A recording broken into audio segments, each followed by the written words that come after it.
Hello दोस्तों, क्या हाल चाल है। आशा करते हैं कि सब ठीक ठाक है। आइए एक नया वीडियो में आप सभी का स्वागत है। क्वाड्रेटिक इक्वेशन क्लास 10 चैप्टर का नाम है quadratic equation class 10 subject maths. आज हम लोग देखते हैं solution of quadratic equation.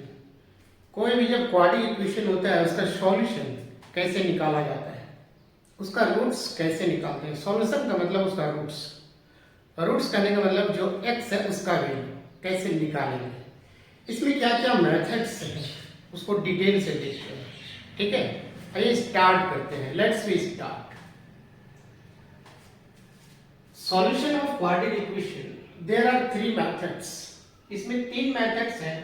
First one is factorisation method, second complete square method, and third one that is using formula that is x equal to minus b plus minus under root b square minus 4ac by 2a। ये तीन हम लोग का methods हैं। इस तीनों method का use करके हम लोग कैसे कोई भी क्वाड्रेटिक इक्वेशन है उसका रूट्स निकालेंगे, कैसे उसका सॉल्यूशन निकालेंगे। तो वन बाय वन देखते हैं। आज हम लोग पहला देखेंगे। फर्स्ट है फैक्टराइजेशन मेथड, इसको हम लोग बोलते हैं, दूसरा इसका नाम है मिडिल टर्म स्प्लिटिंग मेथड। इस मेथड से कोई भी प्रॉब्लम अगर है क्वाड्रेटिक इक्वेशन का, उसका सॉल्यूशन कैसे फाइंड आउट करते हैं। चलिए उसको देखते हैं, क्वेश्चन लेते हैं। ठीक है, क्वेश्चन है x square minus 3x minus 10 equal to 0। ये क्वाड्रेटिक इक्वेशन है। अब इसकी सॉल्यूशन हमको निकालना है, यानी x का वैल्यू निकालना है। कैसे निकालेंगे? देखो इसका रूल्स क्या है। इसमें ये जो लास्ट टर्म है -10 और ये फर्स्ट टर्म x स्क्वायर, पहले दोनों को मल्टीप्लाई करते हैं। जब मल्टीप्लाई करेंगे तो ये आ जाएगा -10x स्क्वायर। अब मिडिल टर्म -3x है। मिडिल टर्म कितना है? -3x है। उसको स्प्लिट करेंगे। स्प्लिट का रूल क्या है इसको समझना बहुत जरूरी है, अदरवाइज फिर फैक्टराइजेशन मेथड समझ में नहीं आएगा। तो हम समझाने का प्रयास करें, देखेंगे आप इसको डिटेल से कैसे इसको करना पड़ता है। जब हम लोग फर्स्ट टर्म और लास्ट टर्म को मल्टीप्लाई किए तो कितना आया? -10x square. -3x middle term है। अब मिडिल टर्म को ऐसे ब्रेक करना है, ऐसे ब्रेक करना है कि इस दोनों का अगर सब्ट्रैक्शन या एडिशन जो भी करना है, इसका रिजल्ट कितना आना चाहिए? -3x ही आना चाहिए। और इधर जो दोनों टर्म आएंगे, इस दोनों को मल्टीप्लाई अगर करते हैं तो रिजल्ट कितना आना चाहिए? -10x square. देखो चेक करते हैं, -5x प्लस 2x।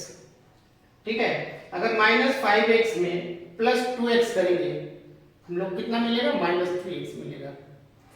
पहला स्टेप करेक्ट है। सेकेंड स्टेप चेक करना है कि -5x इंटू 2x। अब इसको अगर मल्टीप्लाई करते हैं तो ये आ जाएगा 10x square with minus sign, और यहाँ कितना है? -10x square. इसका मतलब ये हुआ जो मिडिल टर्म है उसका स्प्लिटिंग जो किए हैं वो करेक्ट है।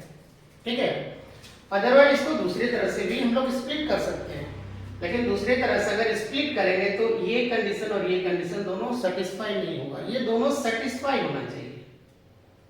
ठीक है, आशा करते हैं समझ में आया होगा। अब देखो इसको आप करते क्या है, x square -5x plus 2x minus 10 equal to 0। अब यहाँ पे इस दोनों से हम लोग कॉमन लेंगे। कॉमन लेंगे तो x कॉमन आ जाएगा, कॉमन लेंगे तो x -5 और यहां से कॉमन आ जाएगा +2x -5 दैट इक्वल टू 0। ठीक है, अब देखेंगे, देखो ये पूरा टर्म हो गया और ये दूसरा टर्म हो गया। अब दोनों टर्म से कॉमन कितना आएगा? x -5। x -5 यहां से x बच जाएगा और यहां से +2, यानी x +2 दैट इक्वल टू 0। ठीक है, अब ये फैक्टराइज हो गया। फैक्टराइज का मतलब क्या होता है? फैक्टराइज का मतलब होता है कि हम लोग मल्टीप्लिकेशन के फॉर्म में होना चाहिए। किस फॉर्म में? मल्टीप्लिकेशन के फॉर्म में होना चाहिए।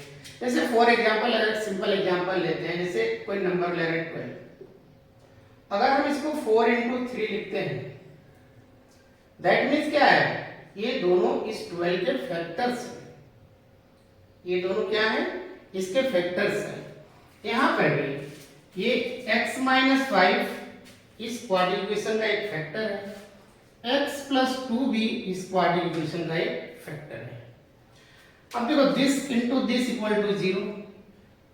अब इसमें क्या होगा, आइदर ये 0 हो सकता है तब भी 0 मिलेगा, अगर x प्लस 2 0 हो जाएगा तो 0 इंटू समथिंग वो भी 0 हो जाएगा।